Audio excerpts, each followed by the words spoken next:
Suspense. Coming to you today, just as audience would have heard it back in the golden days of broadcasting in the 30s, 40s, and 50s. Today's show is called The Thing in the Window. It originally appeared on December 1946 on the radio show Suspense. Has anybody ever heard of any radio shows from the 1940s? No? So if you ever listened to any shows from the 1940s, they had like The Lone Ranger, Amos and Andy, Superman, Dick Tracy, Bob Hope, what's some others?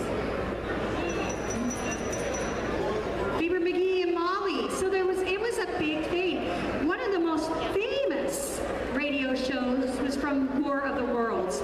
And if you ever check that out, that was a very interesting thing because America got very scared because they thought we were being invaded by aliens just because of a radio show.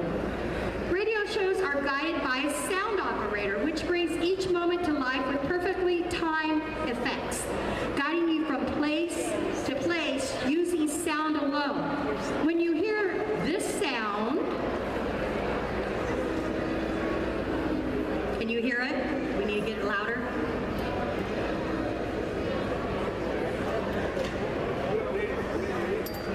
Joe, can we get that louder? Okay, so there's going to be a sound cue, and every time you hear that sound cue, that is going to tell you that the scene has changed. So there's something has shifted in the story, whether we're in a different room, or we're with different people, or something strange has happened, okay? So, I don't know, did we get that sound cue? Can we hear it? Oh, it's not even there. There's the sound cue. So when you hear that sound cue, know that something's changing, okay?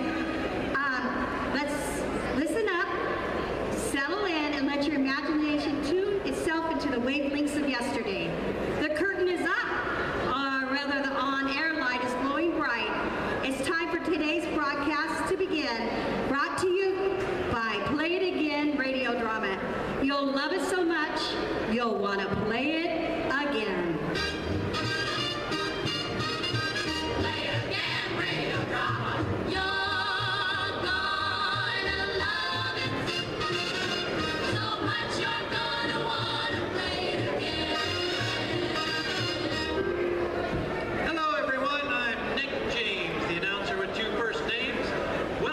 Today's Suspense Mystery presentation.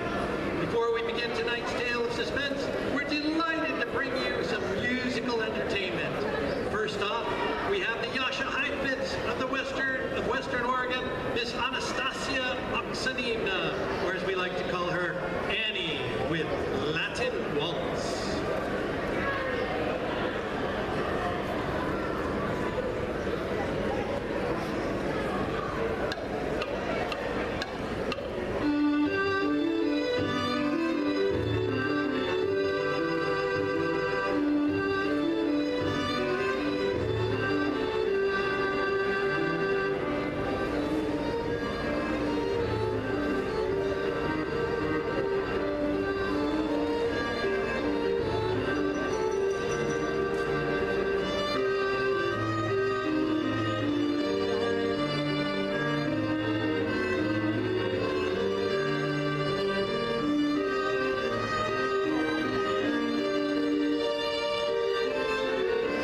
to be the apple of your eye. I had you with me every day. But now, whenever you are passing by, you're always looking the other way. It's little things like this that prompt me to say, you turned the tables on me, and now I'm falling for you. You turned the tables on me. I can't believe that it's true. I always thought when you brought the little presents you bought, why hadn't you brought me more? But now if you come, I'd welcome anything from the 5 and 10 cent store. You used to call me the top. You put me up on a throne. You let me fall with a drop. And now I'm out on my own. But after thinking it over and over, I got what was coming to me. Just like the sting of a bee, you turned the tables on me.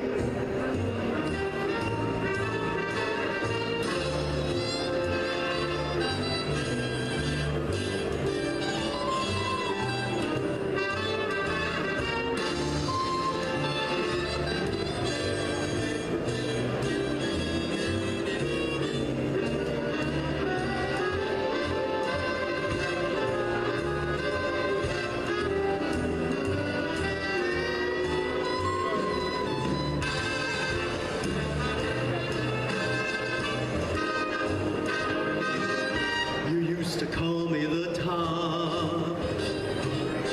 You put me up on a throne. You let me fall with a drop. And now I'm out on my own. But after thinking it over and over, I got what was coming to me. Just like the sting of a bee, you turned the tables on me. You turned the tables on me.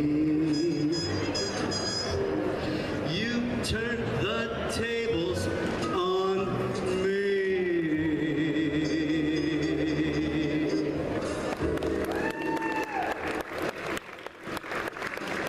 Beautiful, just beautiful. Well, folks, we couldn't bring you all this wonderful entertainment without help from our great sponsor, Grove's Emulsified Nose Drops. You boys and girls won't object to Grove's Emulsified Nose Drops. There's nothing unpleasant about them. They don't run out of your nose and make you messy. They don't run down the back of your throat and make you sickish. What's more, they don't burn or sting the inside of your nose. They quickly check a head cold and yet do it in a nice way. These nose drops are something brand new and a big improvement on old-fashioned oil drops. Mother is interested in getting results when you have a cold in the head, and she'll get results much faster with Grove's Emulsified Nose Drops. In every section of the country, Grove's Emulsified Nose Drops are selling at an amazing rate. That's because they are better in every way. Tell Mother to procure a bottle at the corner drugstore today. And now, Play It Again Radio Drama is pleased to present That Thing in the Window.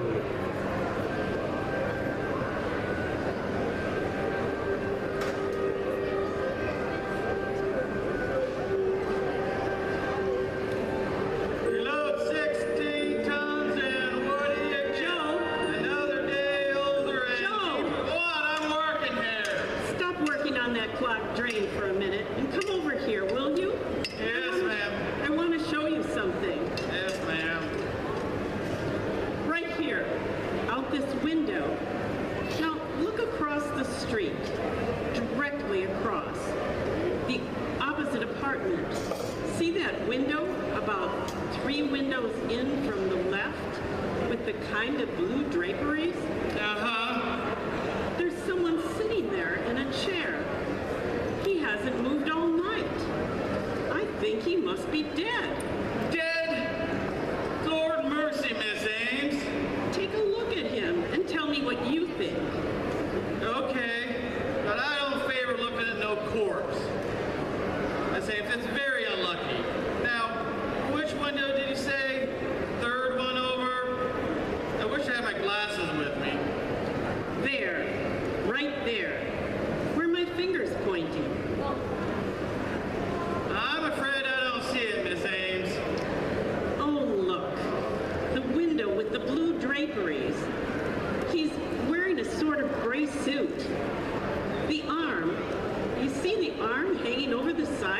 chair?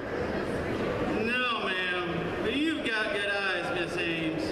If you sit, I'm not arguing with you. Now, what are you going to do about it? I don't know. I only began to notice it last night. I guess I first have to be sure that the man is really dead. That's right, Miss Ames. You don't want to get yourself in any trouble. Maybe he's only sleeping. Or maybe he's incapacitated. Maybe the poor soul is just an invalid. Eh? Maybe. Maybe. This may just work. Say, Peter, don't call me 'cause I can't go. I owe my soul to the company store.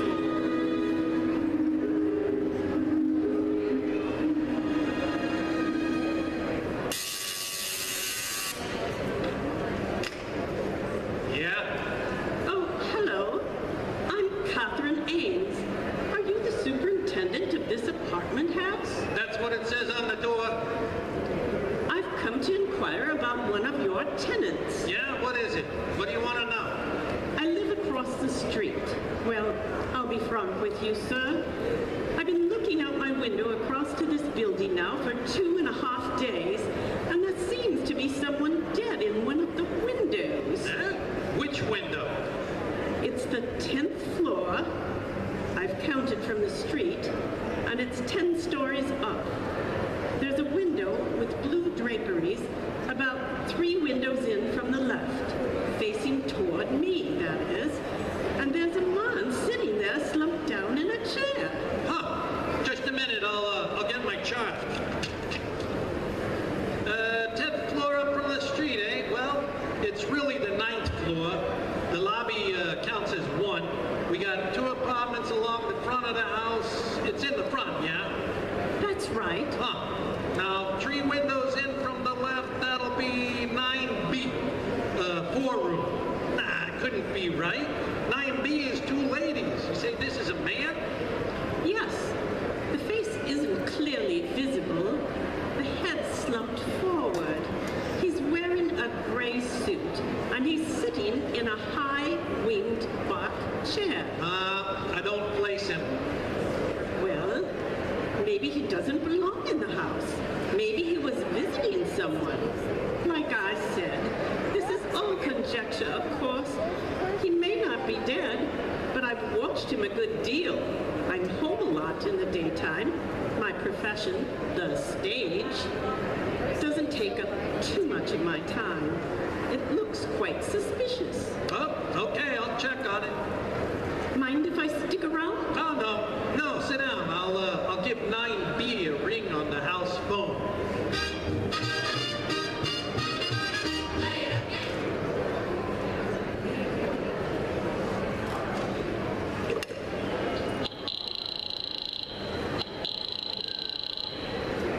Hello. Miss Landis.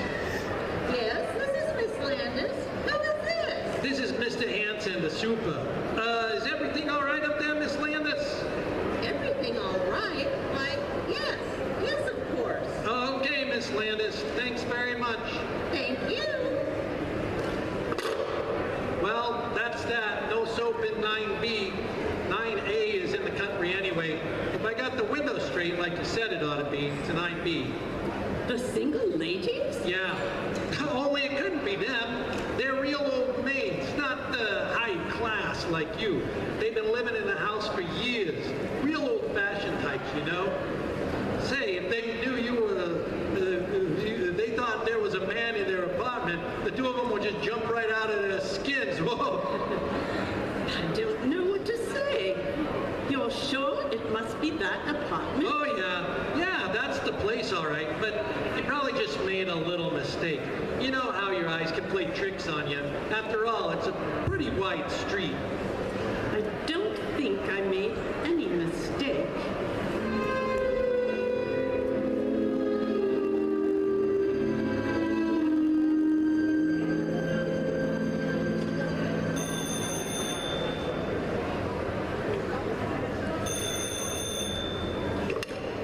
Hanson speaking.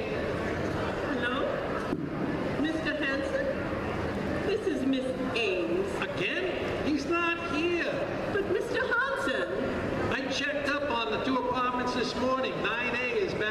country. Everybody's okay, and 9B is out walking the dog. No dead bodies in the whole place.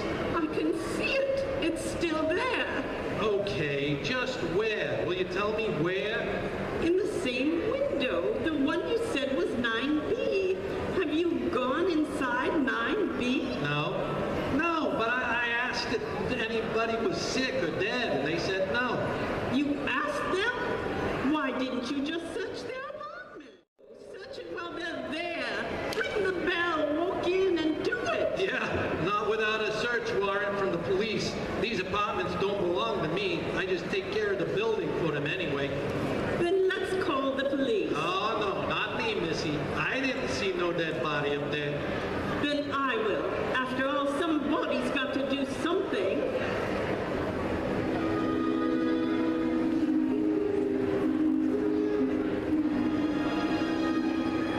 I still maintain, officers, these two sisters are as refined ladies as you find anywhere.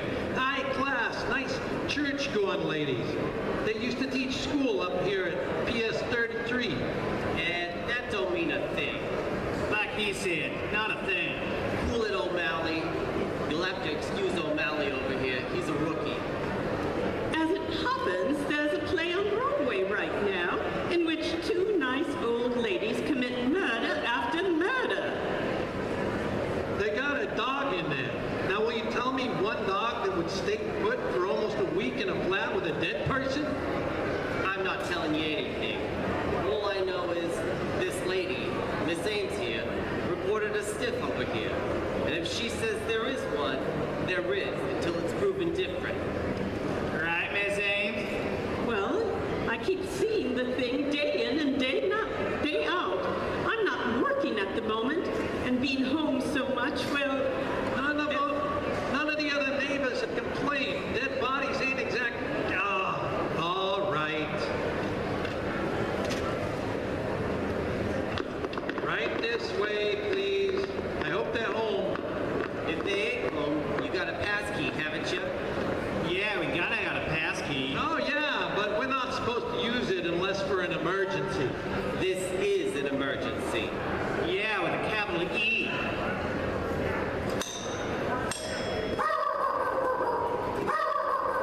The dog?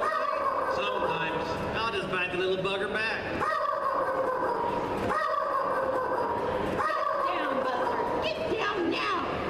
Yes, who is it? We're awfully sorry, Miss Landis, but there's been some kind of mix-up. These two cops want to look over your apartment.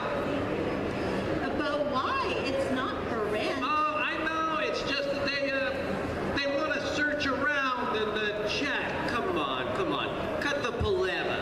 Hey, look, lady. A dead body's been reported sitting in one of your windows. what? Broad needs new ears. A dead body's been sitting in your window. Yeah. This gal lives across the street and she's been seeing it for over a week. That's 7 days. Oh? Now, come on. Open up. Like he said, open up. A dead body? But that's impossible. My sister and I live here all alone. Yeah. We know all about it. Excuse me a minute. I'll call my sister. Vivian! Vivian! Oh, come on. It's the police. Hey, lady, come on. I'm not standing out here all day. Come on, Hanson, give me the pass key. Come on, Mr. Hanson, pass over that pass key. It won't do no good. They got a chain on the door from the inside. Open up, in the name of the law. Yeah, the law.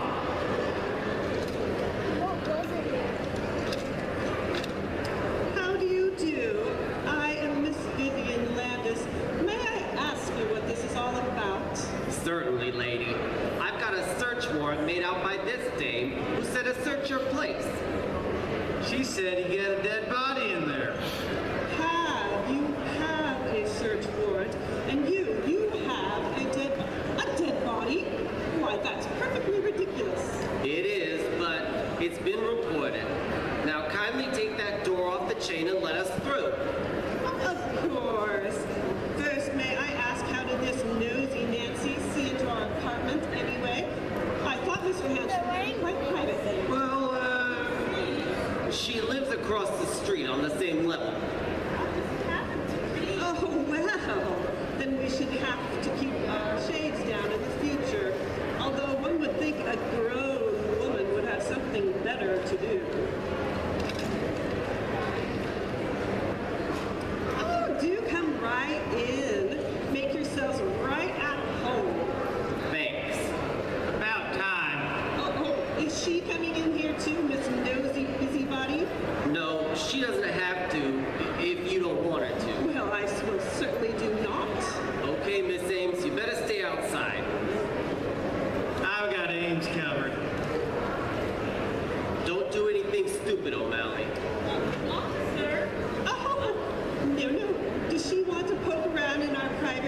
get your glasses changed.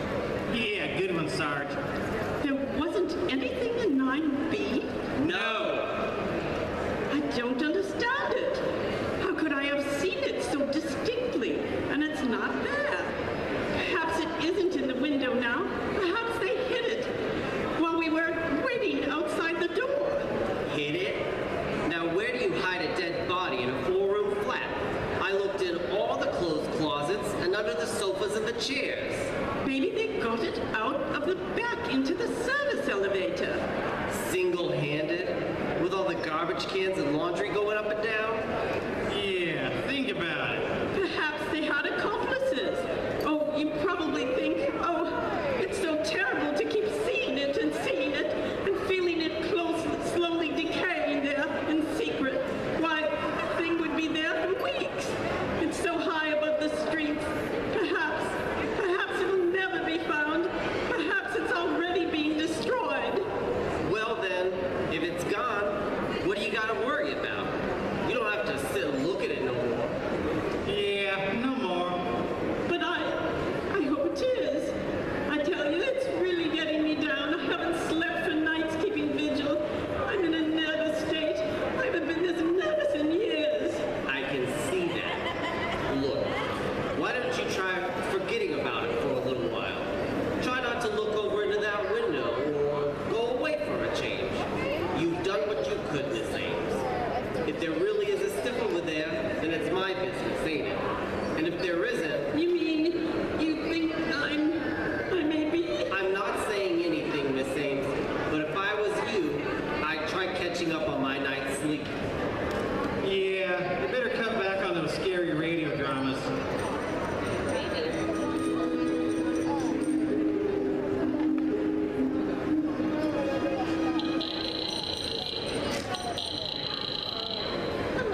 I should stay away, but what can I do?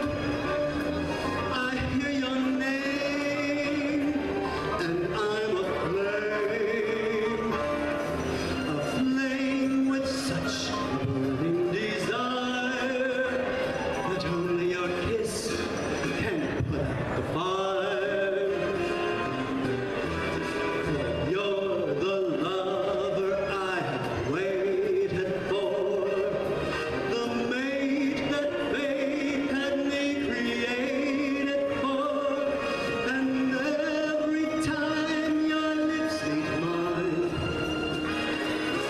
darling, down and down I go, round and round I go, in a spin, loving that spin I'm in, under that old black magic called love.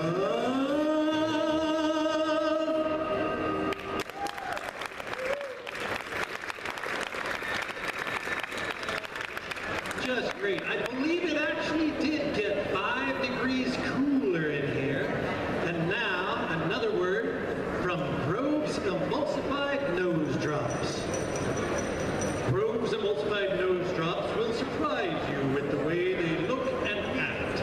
These nose drops are white and creamy.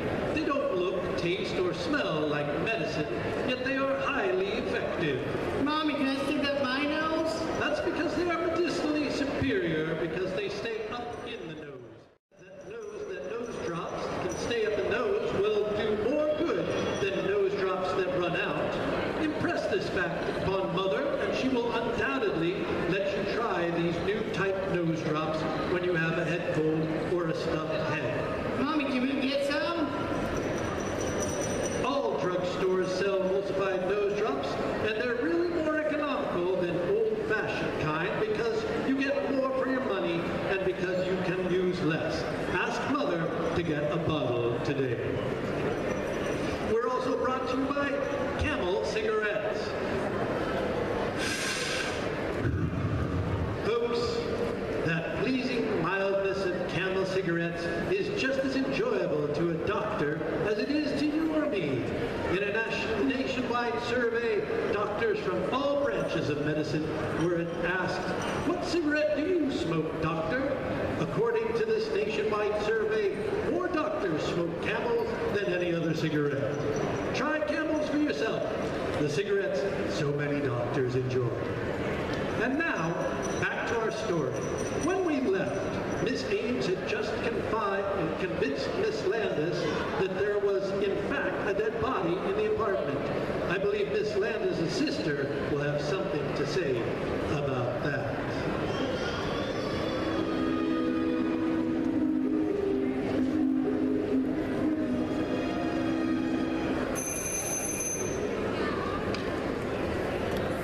Miss Landis. Where is it? I want to see it at once. Oh, yes, miss. Come in. I hope you'll excuse my appearance. I just passed another sleepless night. Oh, so has my sister, and so have I. And what do you mean by this business, Miss Ames? You have frightened my sister half to death. I'm seeing things that aren't even there when you know they are I not. know they're not. Oh, I wish they weren't. I wish to heaven I never looked out that window. I wish those walls were solid stone and your walls, You are a sick woman, Miss Ames. Oh, I am? I wish I were. But I'm perfectly sane and well. I went to the psychiatrist yesterday, and guess what he told me? That there's nothing wrong with me. Nothing. I refuse to believe that. I suppose it's a form of madness to persist in this hideous image. But not me, Miss Landis. No, I've finally come to an entirely different conclusion. And what is that, pray tell? The supernatural. The supernatural? A ghost? Poof! What nonsense, Miss Ames. I suppose it is nonsense to you. Yes, it is. You've been a school teacher. You believe in logic, common sense, the things that give up the pretense of solidarity in this real life of ours. But I have eyes. I've always had a feeling for the hidden beyond, the intangible, the shadowy. We are children, Miss Landis, children playing along the edge of the ocean. We laugh and toy at the waves in mock fright, but sometimes one of us slips down into the darkness. Sometimes the depths rise and we glimpse the yearning things of the eternal. You put things rather oddly, Miss Ames. Just what exactly do you mean? Simply this. I checked on that building with the real estate agent last noon after I left the psychiatrist.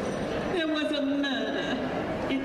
In our apartment? Oh, the report doesn't say. You know how they try to hush those things up. There was a young man, a lover of one of the tenants, a Miss Sweetser. Sweetser, what? That's the name of the people who lived there before us. Oh? They were an elderly couple, Mr. and Mrs. Sweetser, and I never saw any Ms. Sweetser. She died. She was the daughter. She killed herself afterwards by jumping out of one of the windows. How perfectly awful. A rather ghastly coincidence, isn't it? Was it out our window? No, she must have been a very neurotic person, though. This Miss Sweetser, half crazed, almost with love and jealousy. I checked over tales of an old newspaper. She cut his throat, nearly decapitating him. It said that when they lifted his body out of the chair later, his head almost rolled. I don't want to hear that. Oh my goodness, no. Miss Ames, I'd rather not hear that, and I still can't believe that if there is something, Haven't you there could be seen possibly it, Miss something. Landis? Why haven't we seen it too? Are you sure? I'm sure. Never? Never. Perhaps in the middle of the night, getting up and passing that room, seeing that chair outlined against the window, just in passing, perhaps. You've never had a glimpse? No. I really must be going now. No, please stay and look at it. I want you to see it out of my window. No, I think that my sister and Then how will I know? How, My sister Miss Ellie Landis? is very nervous. I thought you came here especially. It'll only take a minute, really. It'll only take a minute. No. It's right here, in the bedroom. I just have to let out the Venetian blinds. Oh, Miss Landis, don't go! Miss Landis!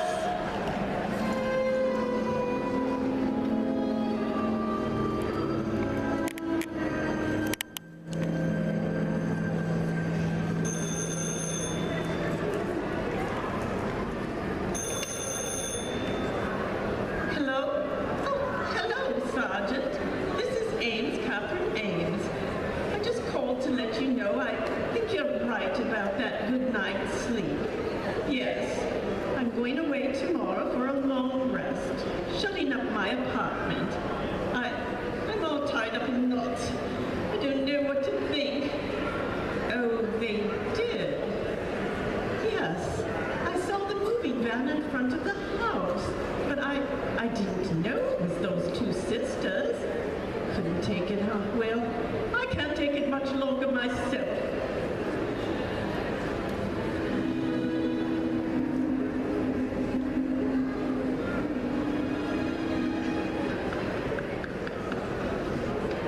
Whoa, Catherine! Bravo, monsieur, my dear. Shh! Not so loud.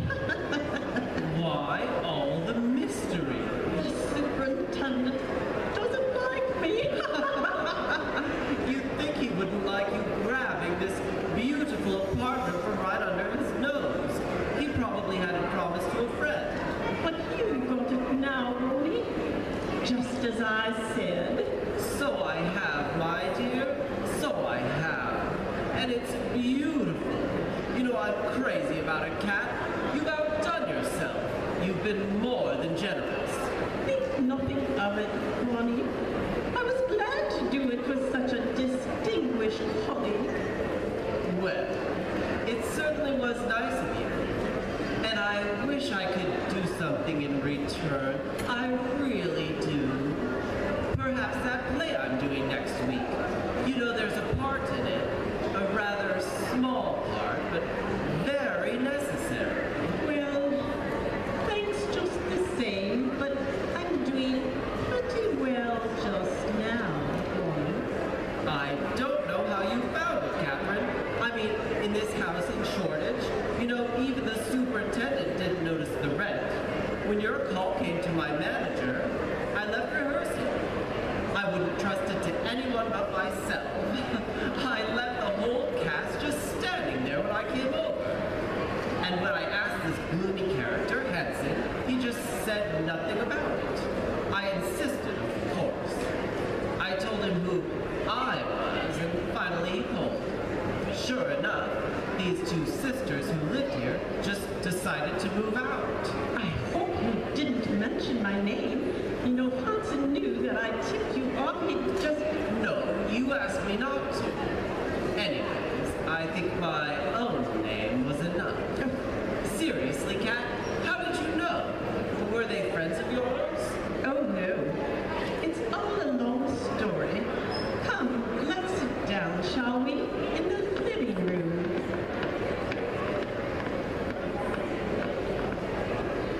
No. You take the chair. Guess they must have left that when they moved out. Thank you. Well, to be quite frank, Ronnie, I got this apartment by a ruse. A ruse? What kind of a ruse? Oh, a pretty nasty one, actually. I frightened the last tenants away. I told them I saw a dead man sitting here in this window. No. Really? How clever of you. Of course there was one. You see, I live across the street, directly across that apartment there with the French curtains. One night, just sitting there late, I got an amusing thought. There was a kind of shadow in this chair, the one you're sitting in. It reminded me a little bit of a corpse, and it came to me that it might be fun to create a great paw, a character, a corpse that wasn't there. Oh, I don't follow you.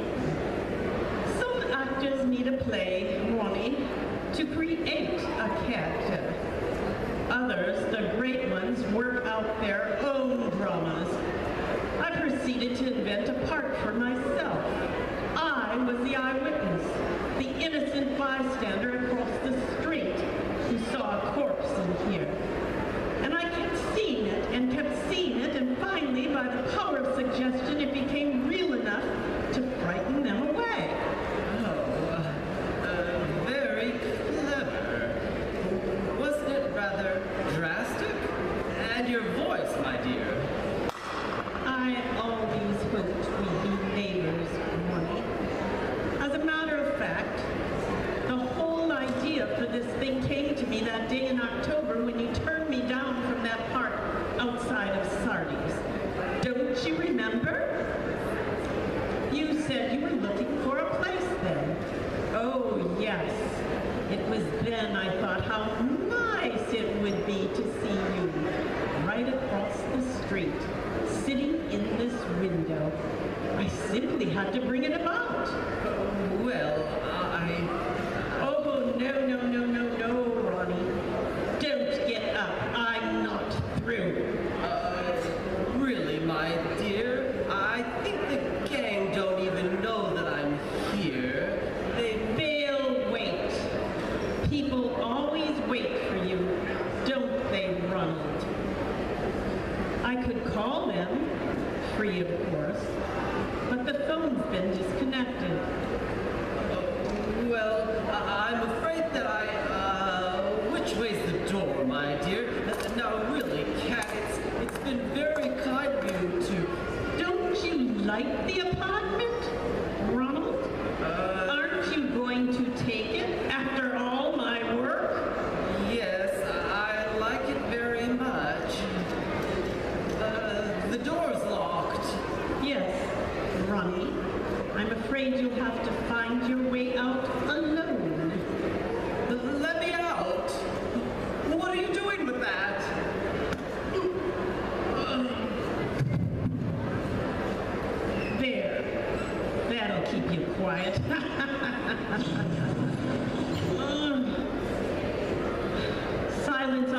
overcame you better than all that ranting and glibness and charm, Ronald. And now I've got the part for you. A part to end all parts, entirely in a chair. There's not much action, not a line for you. Just sit, Ronald. Just sit in this chair by the window. Here, it'll be the greatest performance of your career. You like to hog all the fattest roles for yourself, didn't you? Well, this is a part that's been talked about up and down the street for weeks. You'll play the part of a ghost, a corpse that never was, a hallucination of my brain. And who will be your audience? I will. I, the insignificant, outmoded hand, wasn't fit to appear in your precious plays, but good enough to put you here, Ronnie. Who's the better actor now? Ronald?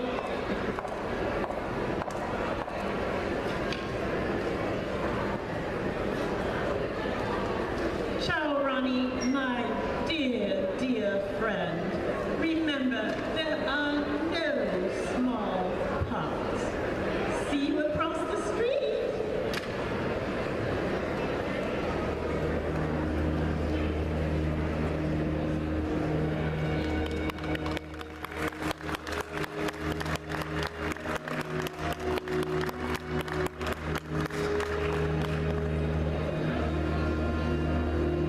Ladies and gentlemen, thank you so much for attending this afternoon's presentation of That Thing in the Window.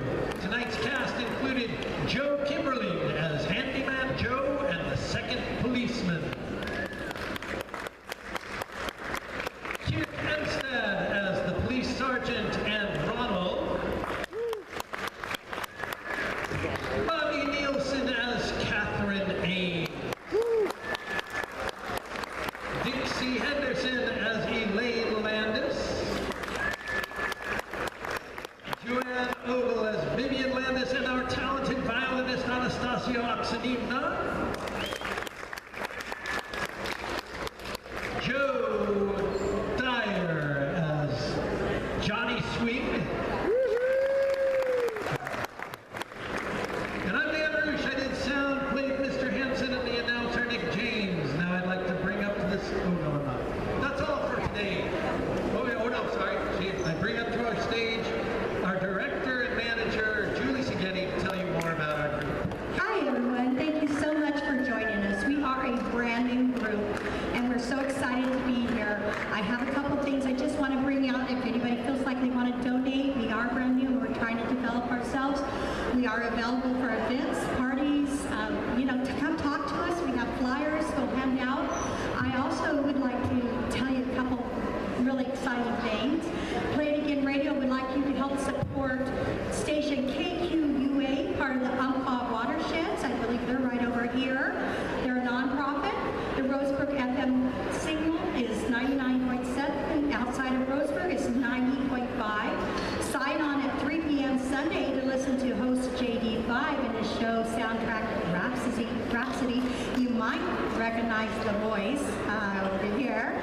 And then, just to top off the afternoon, if you make your way over to the Embellish booth, and I will kind of point you where it's at, right over here. If you make your way over there and let Bobby know the name of her character, this is Bobby, if you tell her the name of your character that she played during this presentation, she will give you a special gift today. Now, only while supplies last, so you can pick up a special gift for Mother's Day or graduation while you're there. She'll be waiting for you, or somebody will be waiting for you. So head on over to Embellish, and thank you for listening to Play It Again radio drama, where you'll love it so much you'll want to hear it again. Thank you.